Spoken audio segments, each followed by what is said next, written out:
Masarap na luto sa gulay. Sa una, naglagay lang po tayo ng konting cooking oil sa ating kasirola.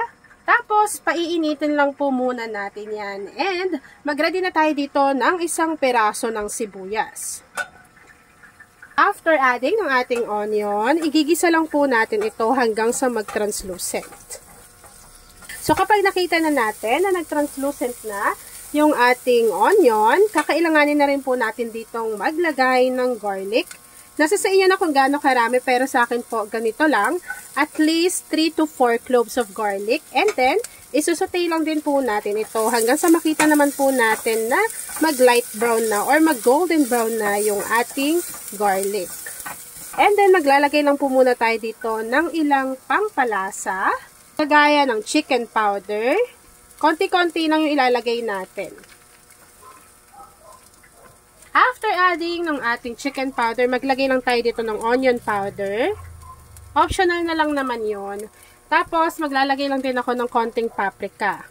After natin yung mag-isa, kakailanganin po natin dito ng Baguio beans. So, ito po ay half kilo.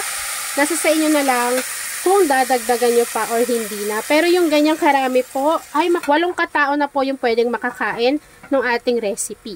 After adding ng ating Baguio beans, kakailanganin na rin po natin dito ng carrots. Ganyan lang po yung pagkahiwa. Ito po ay 2 piraso ng medium size. So, ilagay na lang natin to dito. Grabe, diba? Ang ganda ng kulay. And napaka-healthy po nung ulam recipe na ito.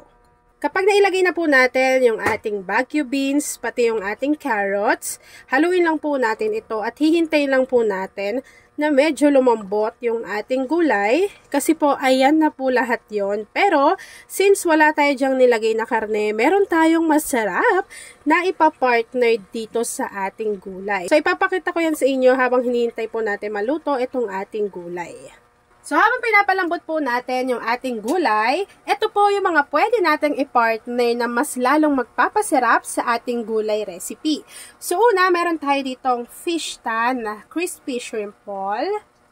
Meron din tayo ditong fish ta popcorn shrimp. Meron din tayo ditong fish ta seafood creamy ebi croquette. And meron din po tayo ditong fish ta seafood na ebi fry breaded shrimp. So, kahit alin doon, pwede ninyong pagpilian kung ano po yung ipapartner ninyo sa ating gulay recipe. Kasi po, napaka-solid talaga nito. Alam nyo ba, na-try ko na sa kanila, marami na rin, pero ito po yung susubukan natin, yung ebi burger shrimp patty.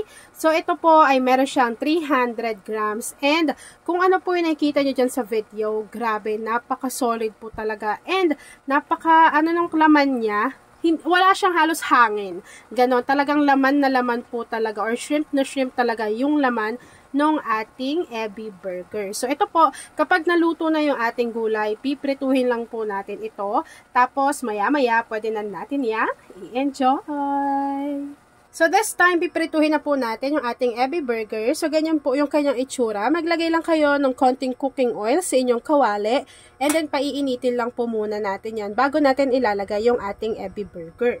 And then, piprituhin lang po natin ito hanggang sa makita po natin na mag-golden brown na po sila both side. So, alam nyo ba, pwede rin yung ipang baon. Kunwari, sa mga anak ninyo, bili lang kayo ng pandesal, buns, monay, tasty bread, ganyan. Tapos, ilagay nyo lang yan. Ay, perfect na yan. Tapos, sa mismong isang box po na iyon na 300 grams, meron siyang 6 na piraso sa loob. Ayan. Pero sobrang siksik naman talaga yung laman niya. Sinasabi ko sa inyo. Plus, ang pinakamaganda pa dito, yung mga kabata, sobrang ma-enjoy nila yung products ni Fish Ta Seafood. Ako nga na hindi bata, na-enjoy ko. What more yung mga anak ninyo, pamangkin ninyo, ganyan. So, kapag ganito na po yung itsura ng ating ebi burger patty, ilalagay na po natin yan sa ating plato. Tapos yun na, kainin nyo na lang as is. And balitaan nyo ko kung ano po yung lasa neto. Kapag nakabili na kayo, ilagay nyo dyan sa ating comment box section. Kung mayroon pa po kayong ibang mga pampalasa sa inyong kusina, pwede naman kayong maglagay dito kagaya ng oyster sauce, ng soy sauce, ganyan. Pero unti-unti lang. Tansyahin nyo na lang yung lasa since ang magbibigay or magpapasarap pa dito lalo ay yung Ebi Burger na ilalagay natin galing sa Fishta. Pwede nyo pong i-search si Fishta Seafood sa Instagram, Facebook, and sa TikTok. Tapos po, ilalagay ko na lang din sa ating comment box section kung saan po sila available para matikman nyo rin yung kanilang products. At ayun na mga kakusina, luto na po ang ating easy and napakamurang gulay recipe. Kaya naman, pwede nyo na po yan i-enjoy!